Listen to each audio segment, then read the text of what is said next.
Spurgeon here with RevZilla, and today we're taking a look at the 2018 XSR700 from Yamaha. Now, if this bike looks familiar to you, it should. The XSR700 was released in 2016 to Europe, and it derives its classically inspired styling cues from its older brother, the XSR900, which is actually a bike that we had the opportunity to ride a few years ago. The XSR900 is built upon Yamaha's wildly successful naked sport bike platform, the FZ09. And when it was introduced, it brought with it changes to technology, throttle response, as well as suspension. So the question that we're going to set out to answer in today's review is whether or not the XSR700 is going to be ushering in a wide swath of changes as well, or if it's simply an FZ07 with a different style to it. Now, while I'm getting ready to ride, you make sure you subscribe to us on YouTube to keep up with all the content we have rolling out at RevZilla.com. From first ride bike reviews like this one to full product reviews and gear reviews, we have a ton of content available for you at RevZilla.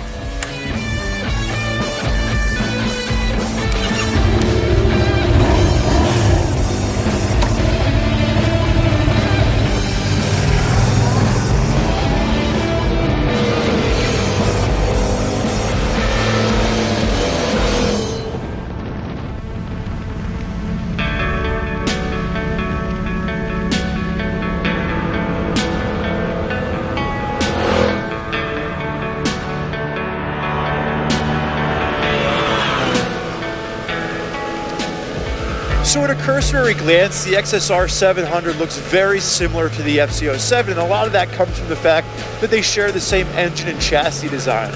And the engine that this bike is using is what made that FZ07 so wildly popular.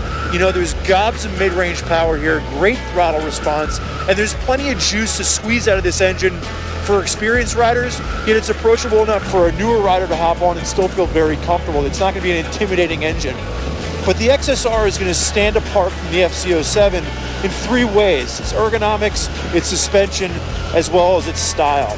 And I want to hit on ergonomics first, because if you throw your leg over this at a dealership, the first thing that you're going to notice is that it's going to sit a bit taller than the FZ07. You're going to couple that with a handlebar that's about 3 inches wider, and it's going to sit a little bit further up and closer to the rider themselves. And what that means is I have a more upright seating position, but with these wider bars, I can still get down and leverage this thing through the corners and have a sporting experience with it. Now, at 6'3", so many times, you know, you guys out there are watching these videos and you're like, damn, Spurgeon makes that bike look tiny. And I do. I'm a larger rider, but the one thing to note is I spent about 300 miles on this bike yesterday. I'll probably tackle about 300 today, and it's extremely comfortable. I don't feel like I'm cramped up at all. I've had a really great experience riding this bike from an ergonomic standpoint. Now, the second thing that's going to set the XSR700 apart is that it's going to get a revised suspension over the 2017 FZ07. When I say revised, it's going to have stiffer springs in the front, a stiffer spring on the shock, and you're going to get increased rebound damping as well as increased compression damping. And what you get is a bike that's much more compliant through the corners, yet it still offers you, a plush ride when you're riding through town. It still absorbs those bumps and bruises nicely. And you can see I'm 215 pounds, and while I might go with a slightly stiffer fork spring if I was going to own this, I'm ripping through the canyons, and I have no problem really starting to push this bike in a more aggressive setting. Now, I said that the changes that Yamaha made to this were based on the 2017 FZ07, and that's because for 2018, that bike is going to get updates all its own. Now, the final note here is definitely going to be the styling. It really draws on Yamaha's past while incorporating modern performance and modern reliability.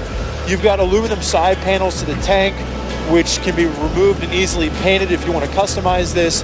The rear subframe on this is going to be different than what we're going to see on the FZ07 in the fact that there's a removable loop, so you can easily customize the rear fender or change the seat and really change the look of this bike. And hopefully at this time you're getting the sense that this isn't just an FZ07 wearing a 1970s wardrobe. There's a lot more to it than that. But how much more? So at this point, let's find a place to pull over and we'll dive into my final thoughts from this first ride review.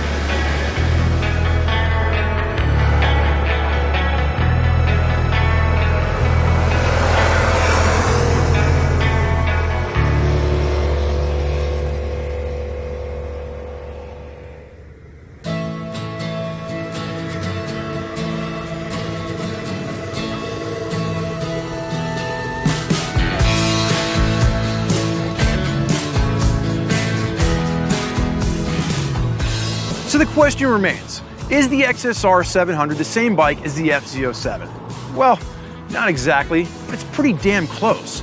And that's not necessarily a bad thing. I mean, the RevZillacom is a wildly popular bike. It's a favorite amongst new as well as experienced riders. And the XSR700, it's simply a different flavor.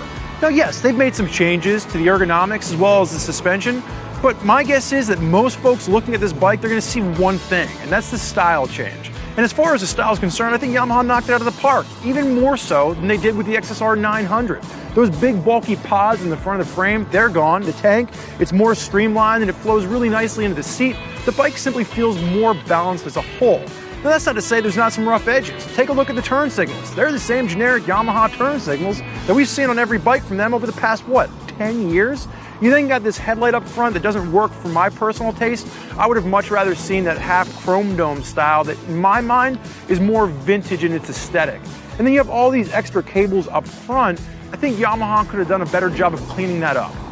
With all that factored in though, they still built a hell of a machine and it looks great. It's really gonna work for those riders that like the appeal and the look of the XSR900. They simply have no use for all that excess power. MSRP on this bike, $8,500. That's gonna be a $900 premium over the RevZillacom. But from what I hear, sex sells. And I have a feeling that Yamaha is not gonna have that much trouble finding people that are interested in buying this bike. If you're not one of them, however, don't worry. The RevZillacom isn't going anywhere. It's simply getting redubbed the MT for 2018. Now at this point in the review, if you want more information about this bike in front of me, you know what to do. Head over to Common Tread and you can read my first ride review of the XSR700. And as always, make sure you subscribe to us on YouTube to keep up with all the content we have rolling out at RevZilla.com. Thank you for joining me today on this first ride review of Yamaha's new XSR700. I'm Spurge. Enjoy the ride.